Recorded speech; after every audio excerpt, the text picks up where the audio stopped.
Tough life, but they gave us an exciting draft in Game 1. I'm expecting more of the same in Game 2, Tesher. I'm hoping for it. We're about to find out what the map is. We're going to be going to Sky Temple as a SoA map choice. Sky Temple. We saw Tyrael and Lily earlier. Will we see that combination today? We will have to see. You can see win rates here. SoA taking us to it, even though it is the one favored map. But once again, SoA's win rates are very tainted due to their first phase in HGC China. Let's see if they are able to take down TheOne here and give TheOne a 4-2 ratio on the map. I just don't even know what to... you got to first ban Illidan here, right? It wouldn't surprise me, but his Rag's actually really decent as well. Rag, not the best map for him, though, so maybe. Really? Really? You think they'd still pick it on this map? I like the smiles and the grins coming as we have a look at the player cam there. Instantly, we saw the grins come out. They're having fun. They are having fun as we see Cho being hovered as the bad for some strange reason. Arthas is the bad. It's gotta be Illidan, right, Toucher? You've gotta ban Illidan. You've gotta ban Illidan here, right? Unless you take the Tacit... Illidan or Abatha, maybe? But deny that empowerment? Technically, if you're SoA, I mean, they can only take one, so you could take the Tassadar for yourself, and Tassadar is an excellent enabler. They ban the Illidan. You go, bottom corner, he's laughing away. He's forced an Illidan first ban. It's like we're in 2015 again. He's like, why? And now he's like, well, I guess I gotta play something else. Alright, back to serious face. Here we're seeing an Ariel first pick here. Looks like we're going to see TheOne move to potentially a bit more of a standard style. No, they're not. They're going Cho'Gall. I'm expecting some kind of Lunara style comp potentially. Maybe just going back to the Valor. We know that they have a really solid Valor. Molly, they wouldn't mind stealing it away from him, but Molly can play a really good Lunara or Greymane too. So we're not seeing anyone getting too out of their comfort zone here. First couple picks, Tassadar will be one. And Lunara stealing it away. Thing where one of those best hope generators, sort of forcing the one onto someone like Valor, for example. Vala, Cassia are kind of your secondary options. Gul'dan doesn't do well on this battleground compared to others. Vala Karazim is what I want to see now. Get that Karazim second support, put the pressure onto Lunara, make her really struggle to do her damage output if she's under that kind of duress, as we saw earlier. Spending a bit more time. I'm telling you, if I see a support and a solo laner here, Cho'Gall is an option. I don't like Cho'Gall on this map, but... So like Dahaka. Oh my god! Not even last pick. They just go for it. Oh my! So the Arthas lockdown. Now the question is: do you ban Anubarak next? Is Anubarak your biggest counter? Are you afraid of potentially going Leo? Maybe might be something. Anub, Karazim. I don't know. Just something with percentage damage, maybe. Tas already has. They already have 2 percentage damages. Tas can go auto attack build and get percentage damage. We have Lunara who can take Giant Killer later on. What is happening? Like, what do they ban? They can ban anything. Like Greymane maybe. In case it's a double assassin, remove that cursed bullet. I feel like Anubarak has to be the ban. Medivh. Okay, that would have been really good. That's fair. That's how you make up for the lack of rotational ability of Cho'Gall. You take the Medivh, portal him around the place. Malthael. That would have been also really good. Malthael, constant percentage damage. Great counter to Cho'Gall. So here it comes, alright? Yeah. You go, we're going to get a Lucio on the back end. Woo, break it down. Just constant heals. Speed boost Cho'Gall! I see what you're going with. I see you. No Medivh mobility. Get that. Get to 16. You got % healing. You've also got quick auto attacks if they go a Nubarak, so you can get rid of that cocoon faster. They could also Morales Medivac. Oh, just the dream. Transport Cho'Gall around the map. Look, we don't really have the best wave clear, but we got one way to get there. Let's do it as a team. Well, they consider like Morales and then Dahaka. They just rotate as 4, 3 and a bit, and just let Dahaka clear. But now there's the Anub stolen away and the Grey Maid, so they've got the Cocoon and the potential Cursed Bullet and Alpha Killer, more percentage damage. Get wrecked. Will they just go Leo last? Oh no, they need a support. Never mind. Yeah. They went Tassadar. Well, no, they don't. Well, no, they don't. Technically, yeah, that's true. A support's not necessary. Let's find out. As the one. So another assassin. Abatha. Oh, the Abatha Cho'Gall. That's scary. It's been a while since I've seen that actually. I'm down. So there is an auto attack Cho'Gall build, an auto attack Cho build that I haven't seen in a very long time actually. His level 1 talent. What is the name of it? Where you get the stacks on your flame? Pursuit to Flame. And Genji. So wave clear is very much not a Fuel priority. for the flame. Fuel for the flame. That's the one. I tried that on Tomb of the Spider Queen once. It was interesting, to say the least. Like, just I was rotating. I was like, whenever you get the kills, you get more healing off your consuming blaze. And so I was just like rotating lanes constantly to see how high I could stack it up for fun. I don't recommend it. It didn't work out terribly well, but it was fun. They do also, by the way, have the option, like I said, they can go for an auto attack build here. Take that Seared Flesh. It's a solo healer Ariel here. So you just value, I guess. Who does so Abath? It's Abatha cloning Genji and just Ariel trying not to get engaged on and dying, because that's what's gonna happen. So Karazim would be a decent healer here because 7-sided is really good. But you have the man. I was gonna say Molten Block is there, Crystal Aegis is there, but the whole thing about it is now you have Cocoon. You can either Cocoon a Dragon Blade Genji or a Cho'Gall, whatever you want. Yeah, you will potentially have double Genjis though. Good idea to pick the Genji for that reason, actually, to sort of spread the focus of that. We do end up seeing that Karazim, the percentage damage, too good to give up here. I don't know what to make of this, but I see the smiles there as they're like, look, we're going to have a little bit of fun with this one. I think we're going to have a little bit of fun with it as well. I am sure we will. Who picks Cho'Gall second? What is wrong with you? It's a super scary looking comp though. Cho'Gall, Ariel, Abatha, Genji. Like I said, wave clear is just not a priority here. I would love to see TheOne just walk right in with their task Greymane and whoever else they want. Just instantly do the same way we saw the race last game, except I think it favors Greymane and team this time around because Genji, terrible early game wave clear. Ariel doesn't do much. Abathar's only going to contribute so much. And so you can win that race. If you want to try and get an early structure advantage to make the temples more valuable, I think this is definitely the map where you want to try the early game trade. I would be super down for it. For now, I'm very quickly attempting to find something that you may have heard about on this stream. My list of shenaniganry, where basically I have a list of everything that hasn't been picked in China. It's like everything. It's a very short list.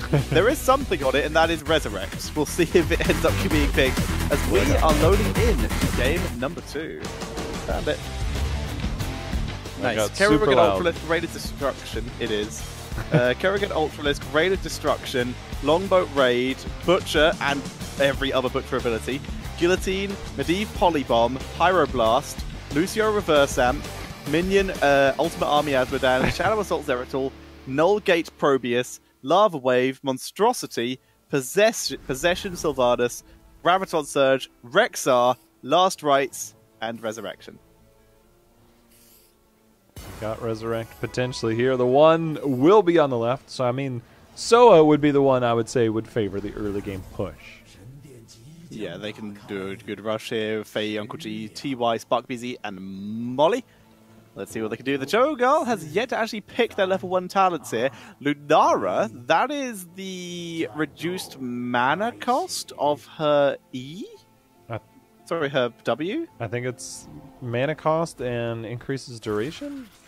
Cruel Spores. When Crippling Spore hits only minions and mercenaries, cooldown is reduced by 80% and 20 mana is restored. Oh, that is the that talent one. that used to be broken on Battlefield of Eternity, because you could just only hit the Immortal and then just go back to base and just spam W, and it would just reset your poison to 3 every couple seconds because the Immortal did not count, and it basically meant your W was a shorter cooldown than the poison was.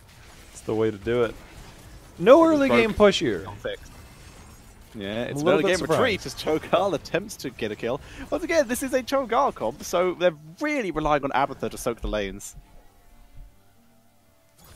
It's going to be an interesting rotation. Obviously, during the Temple phase, we'll see how teams kind of position themselves, and it's difficult, I think, for the One to try and get the early clear.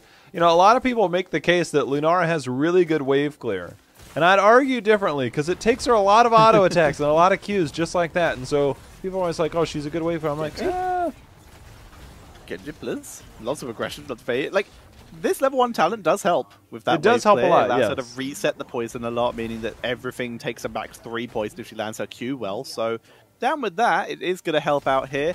Whereas we see the 3-man lane in mid has already taken down both towers. Cho'Gall going to attempt to punish them for that, as we did see Greymane run through a mine there. He might be in trouble. Greymane taking damage. Genji gets the kill. nice pickup there. Exactly what they needed. First Temple phase will be underway. Lunara's still hanging out bottom. We'll see if she rotates up. She's gotten quite a bit of damage. It's almost out of ammo, which will make this push even stronger here momentarily, especially with nobody responding. Karazim's going to join the fight. See if they can get more damage than a Temple would.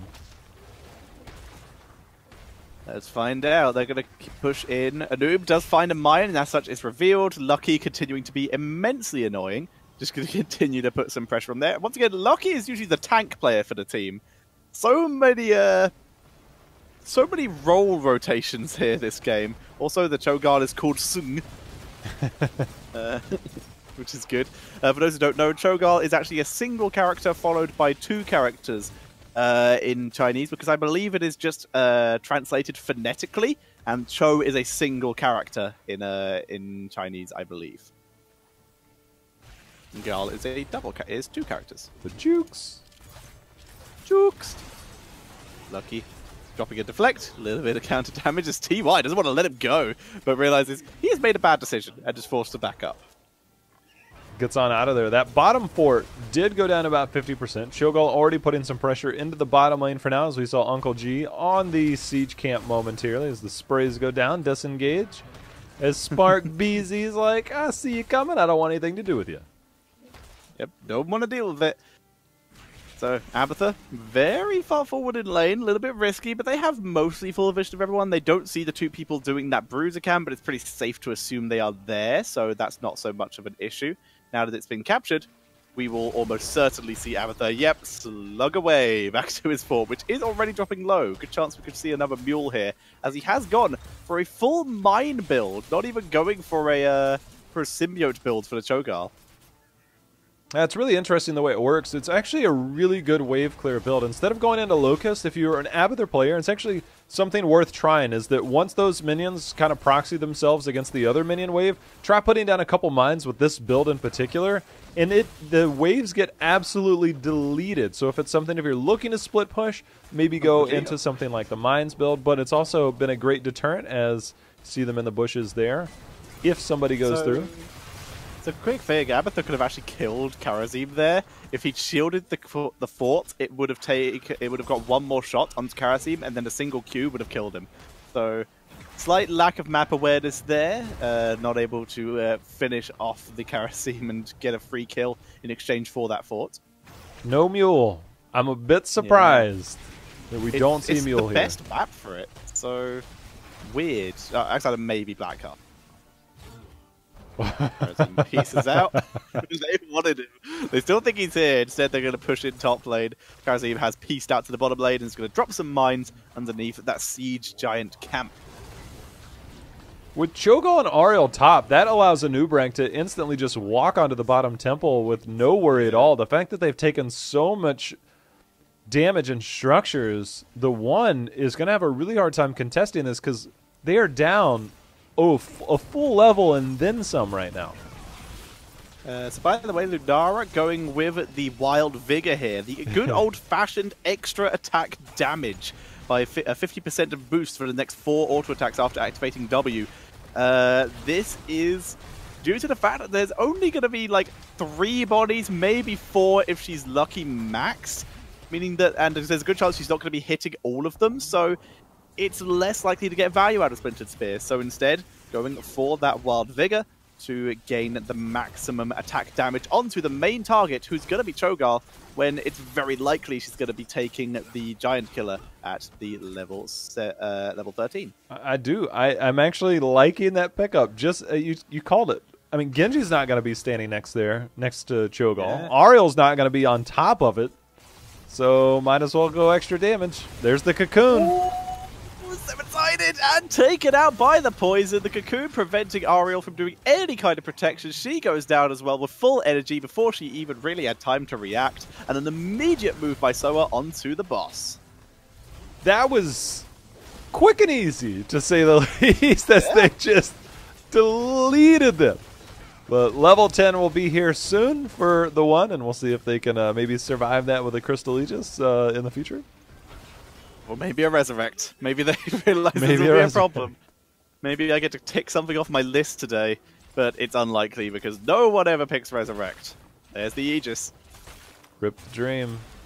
Rip the dream. Is it time for Monstrosity? Ultimate Evo. No. Ultimate Evo for Abatha. No dreams are being made today outside of BTG streams, but none in this game. Cho'Gall going for that Twisting Nether, and likely going for that Hammer of Twilight again, because it's really quite good. They're ignoring that boss to take a team fight mid, and Genji's going out. Lunara should fall. She does. They get 1 pick. But is that 1 pick worth the structure damage that they're giving up from the boss, Tetra? They also blew 2 heroics, 3 actually, Ultimate Evo, Twisting Nether, and the Dragon Blade, just to like get that kill, and they're losing structure value because of that boss. The boss has managed to break its way through the front wall and has already started the keep damage there. There's a set of siege giants coming with it. Abatha is back to defend here. Tetra, they went for a siege camp before they fell back to defend. That entire keep wall is gone, and about a third of that keep fell.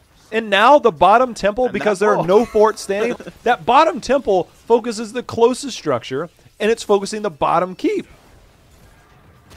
Yeah, that keep is... That's dead. It's no one's reacting to it, so that keep is definitely dead. Catapult's going to be spawning in the bot lane. On the bright side, TheOne are going to be able to get a full... Like, I think the prioritization here is slightly off. A little bit. Tassadar just dimensional shifts away.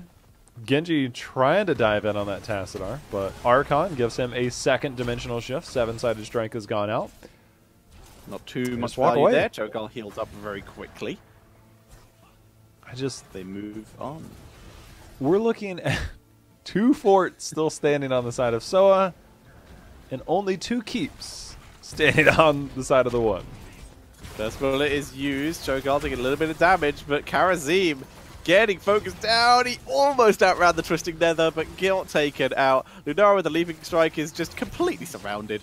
Genji gets Aegis. Will that be enough? It bought time for the cooldown to come up. They're able to kill Greymane too. And yeah, right now, that was TheOne. TheOne were looking good for a second there, but TheOne just cleaned up that fight. But what do you do with it now? Well, you have no sieging capabilities outside of the Cho'Gall. You have no temples. Oh my. Hee hee. Run away. Hee hee. Moon walks away. Oh no. Tassadar. Oh, he didn't get into the bush before the juke, but he's mounted. No, Genji, though. He's mounted. Genji dash. Genji, he's found him. Faye in full retreat. No deep shift. Drops a spray, and he's going to go down. Didn't take deep shift. Foolish fool. I mean, you're against Cho'Gall, so nullification is like really good, but it's that situation of if I had deep shift, I'd be alive right now. Could have juked right into that bush, but he reappeared as soon as he was entering and was found out. So lack of map mobility for the Cho'Gall comp has so far not been an issue. They are rotating very efficiently. We have acid-drenched mandibles coming in here for a Nubarak. Giant killer for the Lunara, like we did predict. Tassadar did go for a sort of auto-attack build, but I don't think he's taking the percentage damage talent. I think that's level 16. There's a couple of really good 16 talents. True. Hang on, Testa. Oh, by Zyran. Lunara gets deleted. Cho'Gall pops out the cocoon. Good Tamara Twilight there. Twisting Nether takes out Karazim. And they're turning on the focus. TY is fleeing with everything he has. He will get out here, especially with those eyes in the dark. But it's going to be a 2-for-1. That actually came out pretty good for SoA. It came out pretty good, and Cho'Gall continuing to see if he can get a poke, try and find anybody back there. Unable to do so, as he's going to have to go ahead and retreat. Yeah. Focused Beam is the talent I was thinking of, and yes, they have picked it. So, sorry, they can still pick it. It is level 16. Let's see if they do. Catapults. Anyone going to deal with that? Abathur's dropped a single mine. Worth it. It's going to be Ariel, the best wave clear, is going to attempt to clear this up. The blind will help. It will actually stop damage coming onto the core temporarily while she clears it up. No matter what, SoA, despite the rough few team fights lately, although they did kind of trade out in favor of that last one, they still have a gigantic structure advantage. A single temple phase does, however, favor TheOne, but also there is a boss available now. So where does your call come in? You have a Cho'Gall. You can't be in two places at once. So if you take the top temple, you potentially give up the boss, and we can see SoA is positioning for that. The minute they see the top temple is being channeled, they just start the boss. They already see Cho'Gall top, but Lucky has... He's scouting. Yeah, he scouted it. I think they started that boss a tad early. We do, by the way, see Tassadar with Phase Disruption, the armor reduction, considering that there's Alpha Killer and Giant Killer, and Seven-Sided Strike is like their main damage. Not so sure the armor reduction is going to get a huge amount of value here. But Greymane auto attacks still really, really strong, so it will get some extra damage. It's going to make Cho'Gall a little bit easier to kill, and he doesn't have the extra duration on his Oracle, so wouldn't have got as much value out of Focused Beam. This is pretty much the way it works, is that you can't be in two places at once. So you force rotations, you force them to bounce back and forth just like this. They can't contest the temple, although Genji's up there now. I think a Nubarak might have to use Cocoon if he can't get saved. Oh. Dragon Blade's used. Good stun and outplayed. Beautiful timing on the stun by Smart BZ. That's not good. No. And that is the most Overwatch thing I've ever seen. A Genji diving far too deep and wondering where his healer was as he dies 2v1.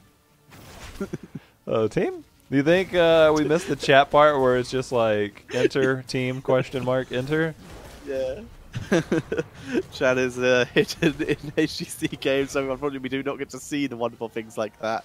As we do see the boss once again being aggroed on and off.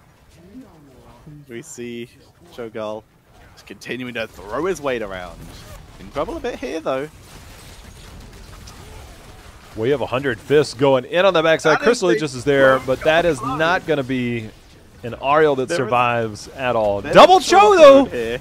Double Cho! They're moving in! Twisting Nether! Gets some value. Tassadar, dimensional shifting. The Cho clone goes down. The real Cho'Gall, though, is still alive. Never mind. The real Cho'Gall is dead. Genji is surrounded, drops the spray, and will die.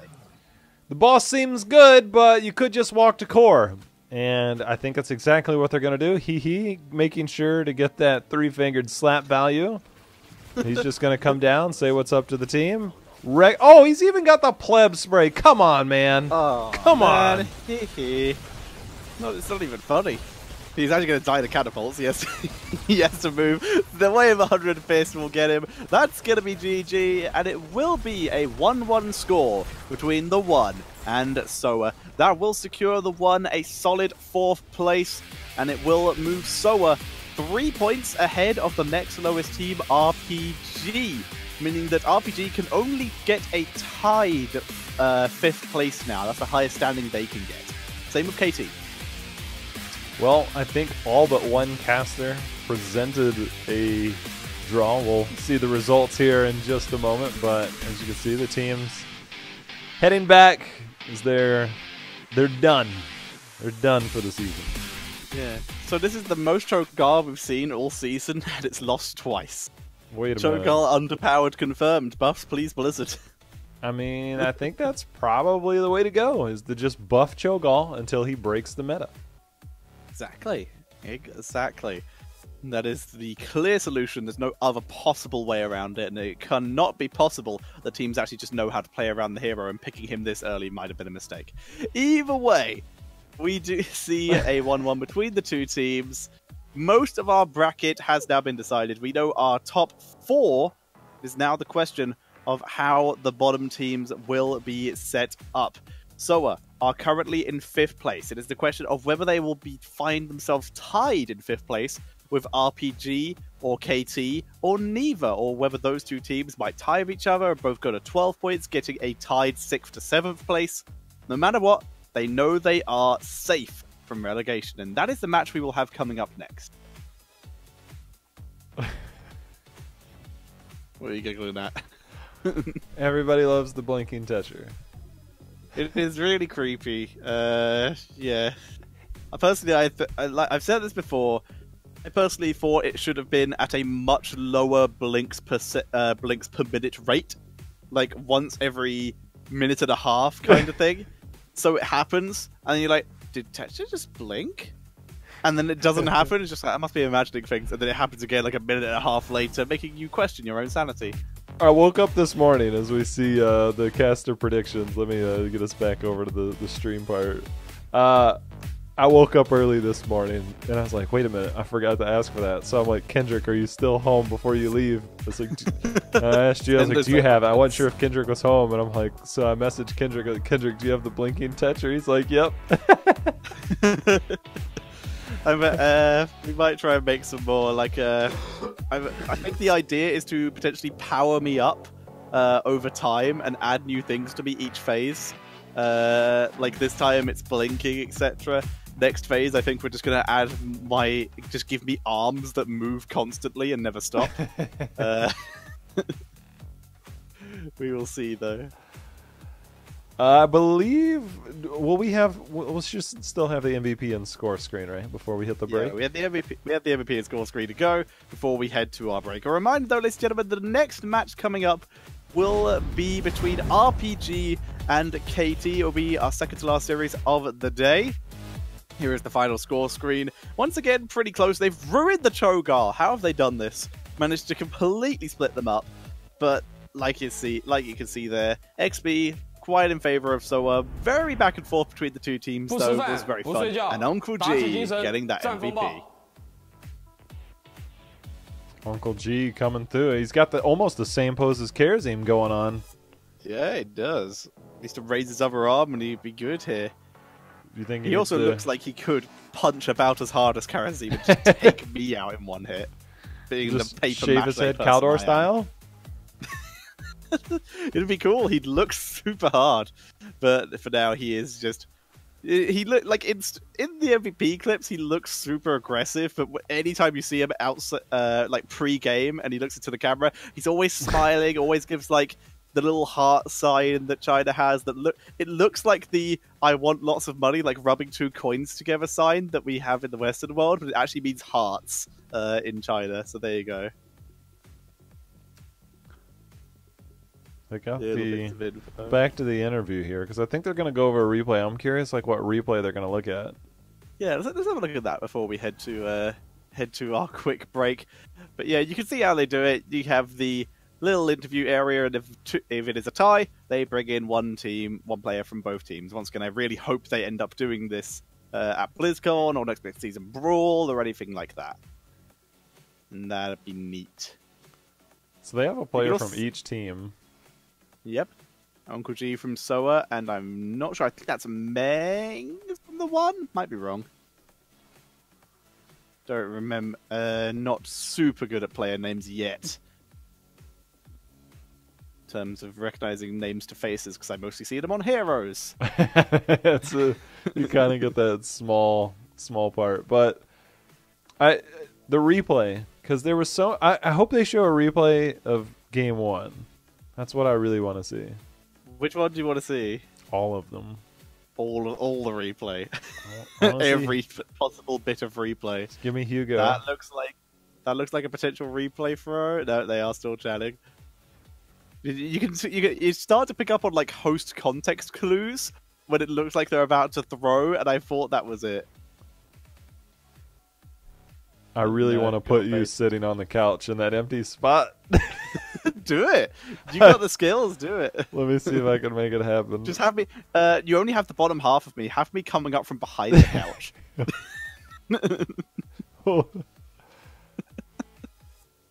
Just really creepy looking. Hey, Chinese casters and players, how you doing? You have an interview here? That's cool. I want to. I don't know if you've done it. I want to see it. If you have, I'll watch the VOD back later. I'll find out. It's on it. Excellent. Yeah. Having a good interview there, guys. You enjoyed this?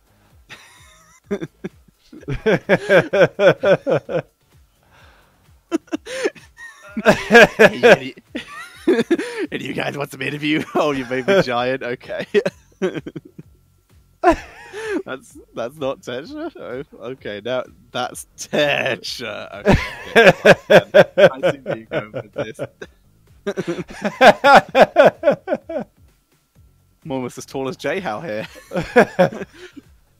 Where is this replay? Come on. I guess that's a really long interview. Maybe I should skill you down a bit. Yeah. There we go. Here. If you're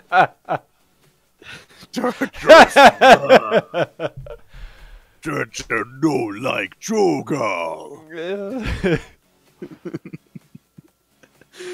Oh dear. Oh man. This is as much as I really want to move somewhere eventually where I can get internet to be able to camera, I'm gonna miss this. I'm gonna miss people just messing with my picture, and nothing I can do about it. It's fun, but nothing I can do about it. I've actually been Googling places to buy life-sized cardboard cutouts to see if I can get one printed for Crucible and just hide under the desk and have that instead of me. Show up as necessary. Exactly. And just pop out between the games. Also, just the idea of the main HGC casters returning to the studio after like the time off and just seeing me standing at the desk amuses me to no end. Or just take it to the Blizzard office and leave it in one of their chairs. I remember the note you left for Caldor the last time we were in the office. My insults. The problem is they're all in LA this time, so I can't troll them as much. It's going to be more difficult. Are we going to that sushi place, by the way, again? Seeing as we just have time to talk here by the looks of it.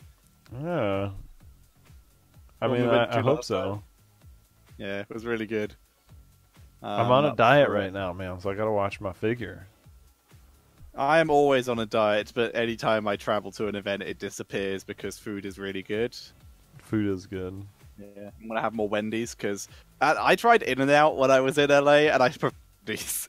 I've annoyed so many people with that. I took you there. I know it was really good. There was a lot of people there. It was really crowded. But yeah, the Baconator is just is kind of. They don't have that there. Not at In-N-Out. At Wendy's they do. The weird square burger. Why are Wendy's burgers square? Yes. For this? I don't eat hamburgers that much. I'm a chicken and turkey kind of guy. I eat a lot of white meat now. Mate, turkey burgers are the best.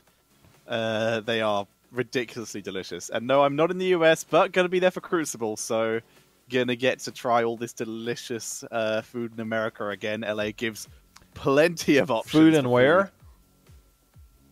Food in LA, in America. Oh, I thought you said America. I was like, Tetra, please. Don't be so British. America. With an ER. America. I guess we're not going to get a replay. This is a really long interview. Guess not. Yeah. Oh, hang on. She looks like she's about to throw. She's throwing to something. And they're looking at a monitor. Yeah. Dude's watching himself on the monitor. Looks super bored. There we go. Some kind of replay. Guess I gotta take There it comes.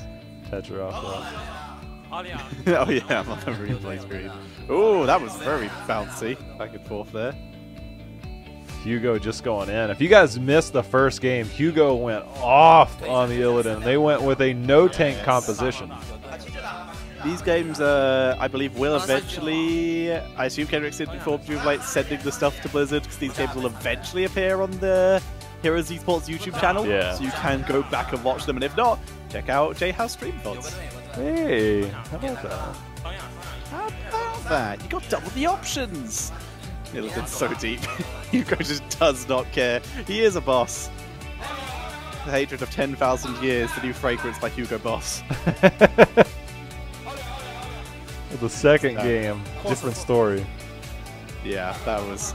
Well, either way, same story. Cho'Gall pick, Cho'Gall die. Just a different order.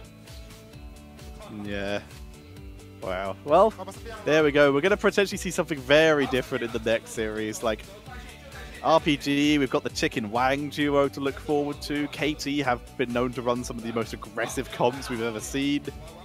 That could be very chaotic. Wow, that Cocoon and the instant dive onto Ariel. Feels bad, Really? man. Feels bad, man.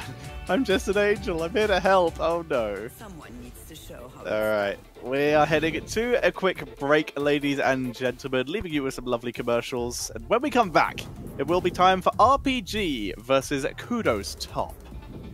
Be right back, team.